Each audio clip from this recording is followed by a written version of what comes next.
వాస్తవాలు సార్. ఏదో ఆరోపణలు చేస్తారు ప్రతిపక్షాలు గాని మేము చెప్పడం సార్ ఒక రెండు నిమిషాలు ప్రతిపక్షాల టైం సంగతి ఇవ్వండి. తీసి పక్కన పెట్టి నేను ఈరోజు ప్రతిపక్షం కాదు. ఏదైతే అత్యవసరమో ఏదైతే ఇప్పుడు ప్రతి నాయకులు ఎవరైతే వాళ్ళు ఫంక్షన్ లో కానీ వాటికి కానీ ఇన్వైట్ చేస్తే వాళ్ళ కూతురు పెళ్లిళ్ళకి కొడుకుల పెళ్లిళ్ళకి కానీ లేదా వాళ్ళ ఇంట్లో ఏదైనా ముఖ్యమైన కార్యక్రమం అంటే వాళ్ళని కలవడము, అదే విధంగా ప్రభుత్వ కార్యక్రమాల్లో ఏదైనా ముఖ్యంగా నియోజకవర్గానికి సంబంధించింది ముఖ్యమైన ఎన్నుకుంటే వాళ్ళకి అపాయింట్మెంట్ ఇవ్వడము, ఇట్లా వివిధ రకాలుగా ఉంది. అక్కడ మంత్రులు ఇందాక రాజేష్ గారు మాట చెప్పారు, రాజేష్ గారు కాదు రవికిరణ్ గారు మాట చెప్పారు వెంకయ్యనాయుడు గారి గురించి ప్రస్తావన చేస్తూ పొద్దున 7 గంటల అవైలబిలిటీ రాజశేఖర రెడ్డి గారు చేసేవారు, అది రాజశేఖర రెడ్డి గారు చేసేవారు, అది చేసేవారు. అంటే అది యాజ్ ఇట్ ఈజ్.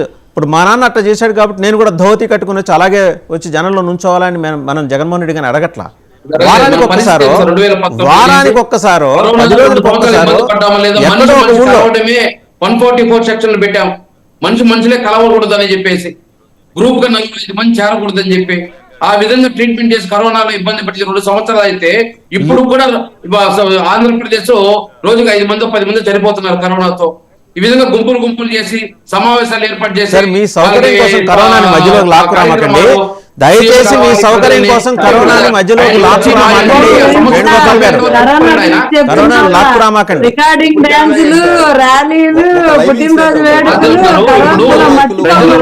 ముఖ్యమంత్రిని ఎన్నుకున్నారు, మళ్ళీ ప్రజలు పోయి ముఖ్యమంత్రికి నా సమస్య ఇదని చెప్పుకుంటే తప్ప ఆయన తెలియకుండా పోతుందా?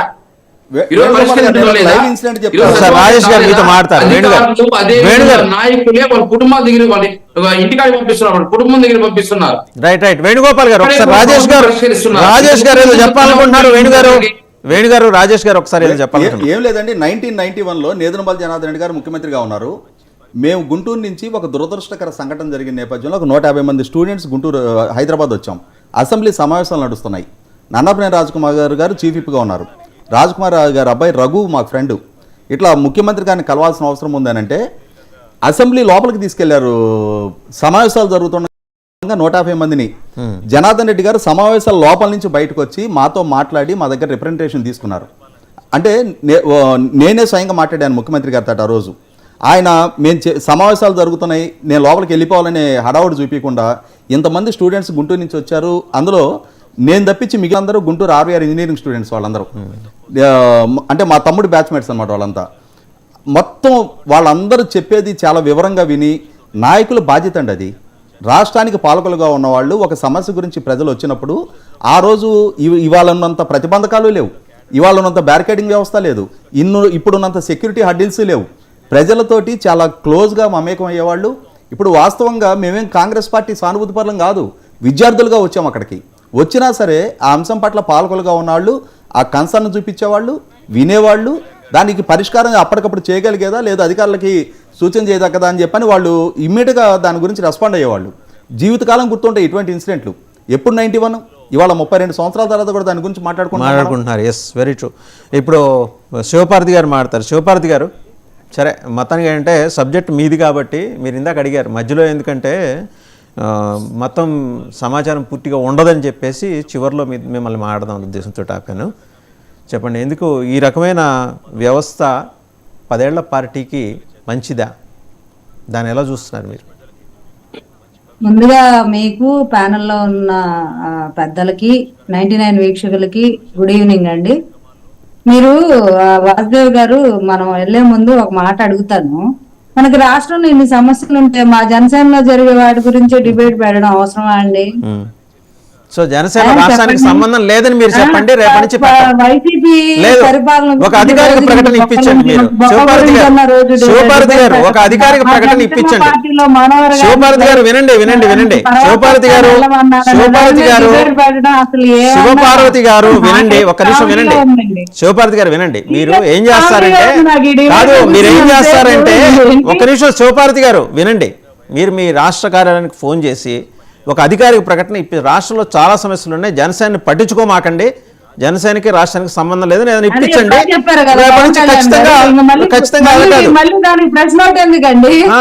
మీరు చెప్పేస్తారు, మీరు అఫీషియల్ గా మీరు చెప్తే దాన్ని ప్రామాణికంగా తీసుకోవచ్చా? ఆపేసేయండి అన్ని చోట్ల.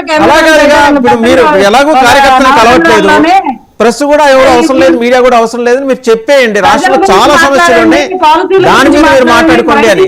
దాష్టికాల గురించి మాట్లాడండి, ప్రజలు పడుతున్న ఇబ్బందులు అవన్నీ మాట్లాడటం కూడా అయిపోయినాయి. బట్ మీ గురించి, మీరు ప్రజల్లో ఉన్నారు కాబట్టి మీ గురించి కూడా మాట్లాడతారు, మీ గురించి కూడా మాట్లాడతారు. మీరు ప్రజల్లో ఉన్నారు, మీరు వెంటనే నేర్చుకోండి, మీరు వెంటనే నేర్చుకోండి.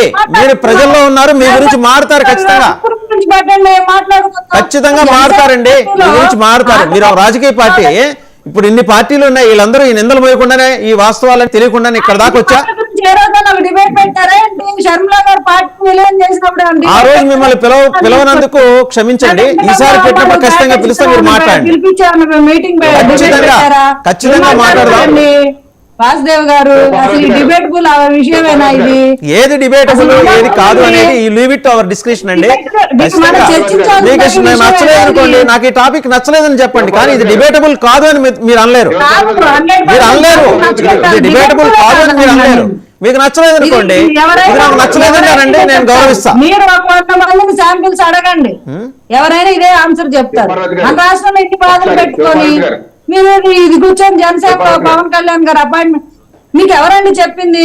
మీకు చెప్పిన ఇన్ఫర్మేషన్ అంతా అట్టర్ రాంగ్.